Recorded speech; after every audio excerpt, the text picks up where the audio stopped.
Sir আমি পুরা homework করে এসেছি, কিন্তু এই প্রশ্নটা। দাঁড়িয়ে আসো কেন, যাও। আরে মোটো, তুই কি করেছিস? স্যার তোকে এত জোরে চর কেন মারলো?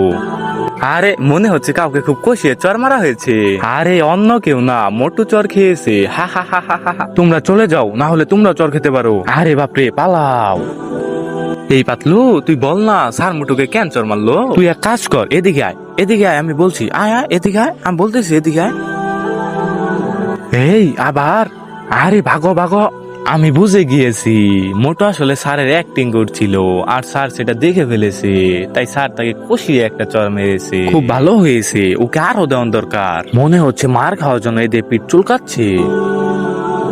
স্যার মোটু কাঁদছে, ওকে কাঁদতে দাও। স্যার মোটু বাড়ি যাওয়ার কথা বলছে। হ্যাঁ, তাহলে তুমি ওর সাথে বাড়ি চলে যাও। চলো মোটু ক্লাসে। এই বাচ্চাটাকে কে মেরেছে? আমি মেরেছি ওকে। খুব ভালো করেছেন, ওকে আরো কয়েকটা মারেন। ও আসলে মার খাওয়ারই যোগ্য। কি?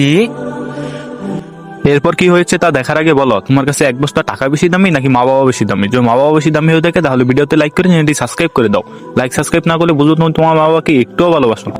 ওকে এখন তোমার ক্লাসে নিয়ে গিয়ে ভিডিও গেম খেলতে দাও। হোমওয়ার্ক তো করেই না, সারাদিন শুধু গেমের মধ্যে ডুবে থাকে।